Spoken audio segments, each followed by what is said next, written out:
Hello everyone, welcome back to my YouTube channel. तो आज हम सीखने वाले हैं टेक्सचर स्किन पे स्मूथ बेस कैसे बनाना है।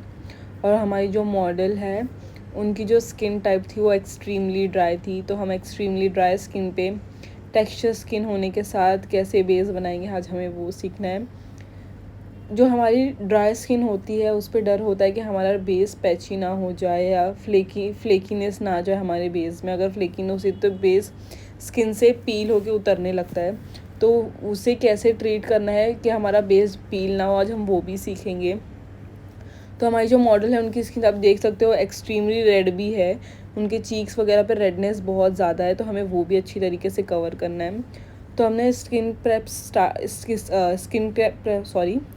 प्रेप किया हमारी मॉडल का। मैं कोई एक्स्ट्रा सीरम नहीं यूज़ करती हूँ या कोई सनस्क्रीन मेकअप से पहले यूज़ करना प्रेफर नहीं करती हूँ। उसका रीज़न ये है, अगर जो सीरम होता है वो बहुत ज़्यादा हैवी होता है, तो उसकी वजह से हैवीनेस की वजह से भी हमारा जो बेस है वो बहुत हैवी बन सकता है, या बेस जो है वो ग्रे में टर्न हो सकता है। और समटाइम्स जो हमारी वो होती है सनस्क्रीन की वजह से भी हमारा बेस जो है वो ऑक्सीडाइज हो सकता है। तो इस वजह से मैं कोई सनस्क्रीन या कोई सीरम प्रीफर नहीं करती हूँ। मैं मॉइस्चराइज़र की क्वांटिटी ही अच्छे से रखती हूँ, या 1 से 2 बार, मोस्टली 2 बार अप्लाई करना प्रीफर करती हूँ अगर बहुत ज़्यादा एक्सट्रीमली ड्राई स्किन है, तो ताकि जो ड्राइनेस है वो ख़त्म हो जाए। अब मैंने 2 बार लगाना बोला है, तो इतना भी नहीं लगाना है कि वो स्किन पे स्वेटिंग आने लगे या स्किन फेस बहुत ग्रीसी हो जाए। हमें बहुत ज़्यादा क्वांटिटी नहीं रखनी है, मैं थोड़ी थोड़ी 2 बार करके अप्लाई करना प्रीफर करती हूँ। अगर एक ही बारी में काम हो जाता है तो मैं सेकेंड टाइम स्किप कर देती हूँ, ठीक है। यहाँ पे हमने CTM अच्छी तरीके से स्किन टाइप के अकॉर्डिंग किया है और स्टार्ट किया है हमारे आई मेकअप से। मैंने ये वीडियो बहुत टाइम पहले शूट किया है, इस वजह से मुझे मोस्टली प्रोडक्ट्स याद नहीं है। मुझे जितने प्रोडक्ट्स याद होंगे मैं आप लोगों को वो सब बताते चाहूँगी कि मैंने कौन कौन से प्रोडक्ट्स यूज़ किए हैं। तो यहाँ पे हमने हमारी आईब्रोज जो बनाई थी वो स्विस ब्यूटी के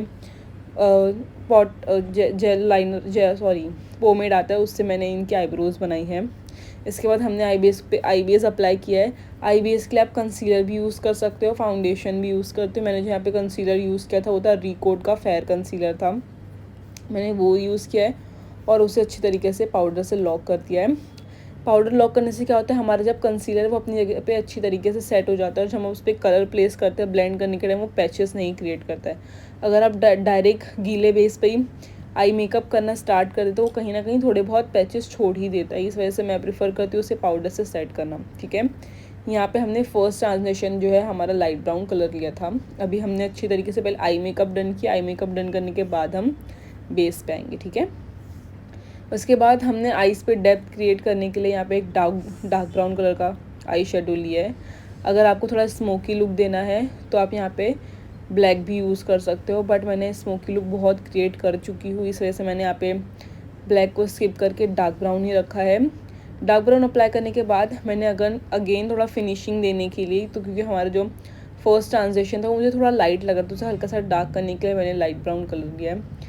जो हमारा फर्स्ट ट्रांजेक्शन कलर है वो हमेशा सॉफ्ट कलर ही होना चाहिए, जैसे लाइट ब्राउन हो गया, बेज हो गया, लाइट पिंक हो गया, पीच हो गया।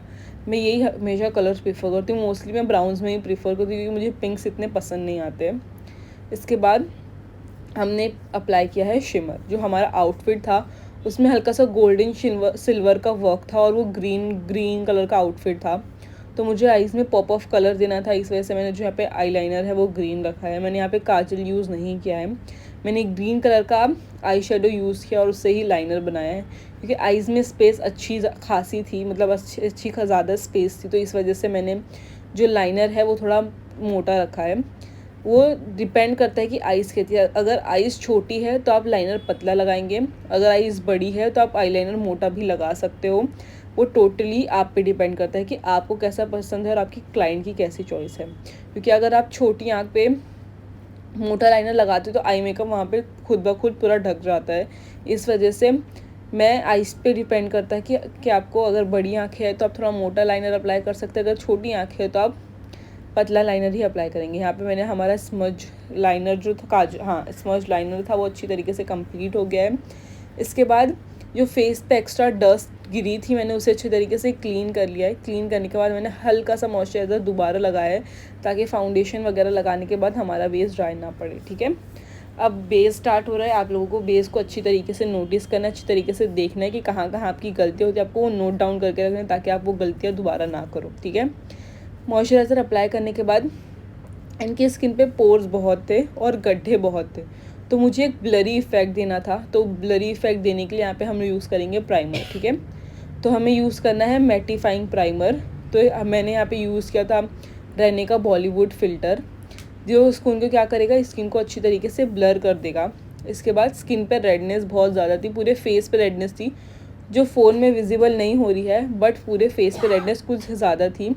इसकी वजह से हम अप्लाई करेंगे जो हमने कलर करेक्शन है, मैंने पूरे चेहरे पे किया। मैंने इन पे स्किन से ज़्यादा डार्क कंसीलर नहीं प्रीफर किया है, मैंने इनकी स्किन से हल्का सा, मैंने ऑलमोस्ट एग्जैक्ट मैच यूज़ किया है।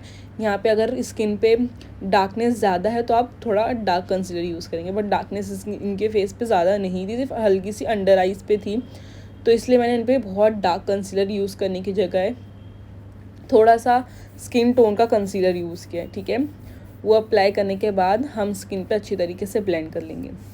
जब किसी कोई टेक्सचर स्किन पे हम वर्क करते हैं तो हमें ट्राई करना होता है कि हम बहुत ज़्यादा ग्लॉसी बेस ना दें, ठीक है।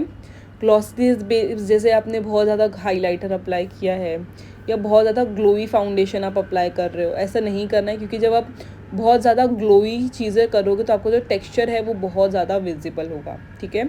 तो ट्राई करना है कि थोड़ा मैट बेस ही रखने। इससे क्या होगा, जब मैट चीज़ें होती तो हमारी जो फेस पे मैट फाउंडेशन वगैरह यूज़ करने से फेस पे एक हमारा मैट लुक आता है, ब्लरी लुक आता है, जिसकी वजह से हमारा टेक्सचर जो है वो बहुत हद तक का कम दिखता है। यही जगह मैं कोई टेक्सचर वाली स्किन पे, पोर्स वाली स्किन पे हाइलाइटर बहुत ज़्यादा यूज़ कर रही हूँ, ग्लोई फाउंडेशन यूज़ कर रही हूँ, इल्यूमिनेटर वगैरह यूज़ कर रही हूँ, तो हमारे हमारा जो टेक्सचर है वो कुछ ज़्यादा ही दिखने लगेगा। इस वजह से हमें अवॉइड करना है कि हम बहुत ज़्यादा ग्लोवी लुक ना दें, ग्लोवी फाउंडेशंस हाइलाइटर्स वगैरह ना यूज़ करके थोड़ा मैट लुक देने की कोशिश करें, ठीक है। यहाँ पे हमने करेक्शन को अच्छी तरीके से ब्लेंड कर लिया है ऑल ओवर द फेस पे।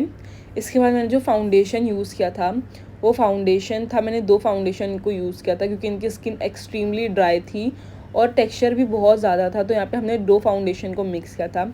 जो था वो था नार्स का फाउंडेशन था, और जितना मुझे याद है मैंने दूसरा फाउंडेशन शार्लेट टिलबरी का यूज़ किया था, ताकि बहुत ज़्यादा मैट लुक भी ना आए, और अगर मैं मैट फाउंडेशन यूज़ करूँगी तो मेरा बेस ज़्यादा ड्राई ना पड़े, क्योंकि इनका जो फेस था वो एक्सट्रीमली ड्राई फेस था। तो इस वजह से मैंने यहाँ पे 2 फाउंडेशन मिक्स करके यूज़ किया है। अच्छी तरीके से फाउंडेशन को पूरे चेहरे पे अप्लाई करने के बाद हमने ब्लेंड कर दिया है, क्योंकि फेस पे अच्छी खासी कवरेज आ चुकी थी। तो यहाँ पे जो मैंने कंसीलर की क्वांटिटी थोड़ी कम रखी है। हाइलाइटिंग कंसीलर भी हमें कौन से फेयर शेड ही लेना है, स्किन से 2 से 3 शेड फेयर होना चाहिए हमारा हाइलाइटिंग कंसीलर। यहाँ पे जो मैंने जो हाइलाइटिंग कंसीलर यूज़ किया था वो है रिकोटी कंसीलर। रिकोटी कंसीलर काफ़ी ज़्यादा अच्छे हैं, ड्राइंग बिल्कुल नहीं है, बहुत फुल कवरेज कंसीलर्स है, मुझे पर्सनली बहुत पसंद आते हैं। मैं अपनी ब्राइड्स वगैरह पे भी रिकोट से कंसीलर यूज़ करती हूँ, ठीक है। इसके बाद हमने यूज़ किया है लिक्विड ब्लश। मैंने यहाँ पे क्रीम ब्लश यूज़ किया था, लिक्विड ब्लश नहीं यूज़ किया था, मैंने यहाँ पे क्रीम ब्लश यूज़ किया था। क्रीम ब्लश अच्छी तरीके से अप्लाई करने के बाद मुझे अंडर आइज़ पे हल्की सी कवरेज कम लग रही थी ब्लश अप्लाई करने के बाद, इस वजह से मैंने हल्का सा कंसीलर लगा के उसे अच्छी तरीके से ब्लेंड कर दिया है। अगर ये स्टेप आप तभी भी कर सकते हो अगर आपका ब्लश लिक्विड ब्लश कुछ ज़्यादा हो गया, अगर आप उसे कम करना है तो यहाँ पे आप हल्का सा कंसीलर लगा के, फाउंडेशन लगा के उसे कम कर सकते हो, ठीक है। अब आती है मेन हमारी है पाउडर सेटिंग, ठीक है। अगर यही जगह ड्राई स्किन होती, ऑयली स्किन होती, तो मैं पाउडर की क्वांटिटी थोड़ी ज़्यादा रखती ताकि मेरा जो बेस है वो अच्छी तरीके से लॉक हो जाए।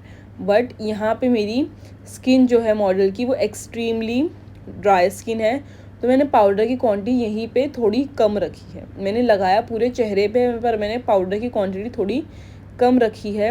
बेस अच्छी तरीके से ड्राई होना चाहिए। अब मैंने ये कहा है कि कम रखनी है, तो इसका मतलब नहीं कि बेस को हमारे गीला ही छोड़ देना है, ऐसा नहीं रखना है। अगर आपका बेस गीला रहेगा तो वो ट्रांसफ़र होगा, ट्रांसफ़र होने की वजह से आपका बेस जो है वो टिकेगा नहीं। पाउडर अप्लाई करो बट क्वांटिटी थोड़ी कम रखो, बेस अच्छी तरीके से ड्राई होना चाहिए, ठीक है। मैंने इनका जो चीक्स एरिया था वो ज़्यादा ड्राई था, इस वजह से मैंने चीक्स पे जो पाउडर की क्वांटिटी है वो थोड़ी कम ही रखी है। अंडर आइज़ और माउथ एरिया को अच्छी तरीके से सेट किया है ताकि अगर किसी किसी को होता है कि मेकअप करने के बाद जो है स्वेटिंग आने लगती है, ठीक है। तो इस वजह से मैं टी जोन बहुत अच्छी तरीके से सेट करती हूँ और चीक्स पे बहुत ज़्यादा पाउडर अप्लाई नहीं करती हूँ, ठीक है। मेरी पाउडर सेटिंग स्किन टाइप के अकॉर्डिंग चेंज होती है। अगर वो ऑयली स्किन है तो उसके हिसाब से मैं अलग पाउडर सेटिंग करती हूँ, ड्राई स्किन पे है तो अलग सेटिंग करती हूँ। सबका तरीका अलग अलग होता है, ठीक है। इसके बाद मैंने जो था एक्स्ट्रा पाउडर उसे अच्छी तरीके से रिमूव कर दिया। ये स्टेप फॉलो करना बहुत ज़्यादा इंपॉर्टेंट है। क्यों? क्योंकि अगर मैंने ड्राई स्किन पे एक्स्ट्रा पाउडर रख के छोड़ दी तो यहाँ वो हो सकता है कि मेरा जो बेस है वो बहुत ज़्यादा, अगर मैंने कहीं पे पाउडर रख के छोड़ दिया तो वो ड्राई पड़ सकता है। तो मुझे रिस्क बिल्कुल भी नहीं लेना था। इस वजह से मैंने पाउडर अप्लाई करने के बाद फ़ौरन ही स्किन पे से जो एक्स्ट्रा पाउडर था वो रिमूव कर दिया, ताकि मेरे फेस पे जो है वो ड्राई पैचेस ना पड़े, ठीक है। इसके बाद हम फेस को कर लेंगे कॉन्टोर, क्योंकि हमारा जो क्या होता है जब हम फाउंडेशन पाउडर वगैरह अप्लाई करते हैं तो हमारे जो सारे फीचर्स होते हैं वो हाइड हो जाते हैं, ठीक है। तो जिसकी वजह से हमें उन्हें री शेप में लाने के लिए हमें क्या करना पड़ती है, कॉन्टोरिंग और ब्रॉन्जिंग करनी पड़ती है, ठीक है। यहाँ पे मैंने बहुत ज़्यादा डार्क कॉन्टोरिंग प्रेफर नहीं करती हूँ मैंने यहाँ पे बहुत लाइट कॉन्टोरिंग की है, ताकि जो बस जो फीचर्स जो हमारे हाइड हुए थे वो हम इसे दोबारा वापस ला सके, ठीक है। इसके बाद कॉन्टोरिंग होने के बाद हमने अप्लाई किया है ब्लश और अप्लाई किया है हाइलाइटर, ठीक है। यहाँ पे आप हाइलाइटर टोटली स्किप कर सकते हो, मैं स्किप ही करने वाली थी, बट हमारी मॉडल की डिमांड थी कि नहीं, मेरी स्किन पे जल्दी कोई हाइलाइटर प्रीफर करता ही नहीं है, आप मुझे हाइलाइटर लगाओ। इस वजह से मैंने यहाँ पे हल्का सा हाइलाइटर ऐड की हूँ। मैंने सिर्फ चीक्स पे अप्लाई किया, हल्का से जो हमारी जो बोन होती है चीक बोन उस पर अप्लाई किया है, ताकि हाइलाइटर हल्का सा शाइन करे, क्योंकि चीक्स पे ऑलरेडी टेक्सचर था। अगर मैं उस पर अप्लाई कर देती तो हमारे जो टेक्सचर थे वो और कहीं ना कहीं विजिबल होने लगते, ठीक है। तो यहाँ पे मैंने सिर्फ चीक बोन पे अप्लाई किया हाइलाइटर, और यहाँ पे मैंने न्यू काजल पेंसिल को अवॉइड करके वाइट काजल पेंसिल यूज़ किया, ताकि मुझे थोड़ी आंखें बड़ी बड़ी दिखानी थी, ठीक है। इसके बाद मैंने अंडर आइज़ पे मैंने जो काजल यूज़ किया था वो था मार्स कॉस्मेटिक्स का काजल था। फिर इसके बाद हमने अंडर आई की है। अंडर आई मैंने कौन से कलर से की, जो जिससे हमने डार्क ब्राउन कलर जो हमने आउटर कॉर्नर के लिए या सेकंड ट्रांजिशन के लिए यूज़ किया था, हमने वो डार्क ब्राउन कलर यूज़ किया है। इसके बाद हमने अप्लाई की है लैशेस। मस्कारा करने के बाद मैंने अप्लाई की है लैशेस की अगर आपकी लैशेस निकल जाती है तो आप कहाँ गलती करते हो और मैं आप लोगों को वो भी बताती हूँ। पहले जब आप लैश पे ग्लू लगाते हैं उसे थोड़ी एटलीस्ट 30 सेकेंड्स के लिए 10 to 30 सेकेंड्स के लिए ड्राई होने दो। ड्राई होने के बाद उसे स्टिक करो, ठीक है। जब आप स्टिक करेंगे तो आपको अपने क्लाइंट या मॉडल को बोलना है कि आइज़ क्लोज रखने हैं जब तक वो अच्छे से ड्राई नहीं हो जाती। उसके बाद ही आइज़ ओपन करने बोलना है। अगेन एक मस्कारा की कोट देना है। इसके बाद हम तभी आपकी लैशेस अच्छे से लगेगी, ठीक है। ये है हमारा फाइनल लुक। अगर आप लोगों को ये वीडियो में कुछ पसंद आया हो या आप लोगों को सीखने मिला हो तो मुझे कमेंट्स में ज़रूर बताना। Thank you for watching this video guys, bye bye.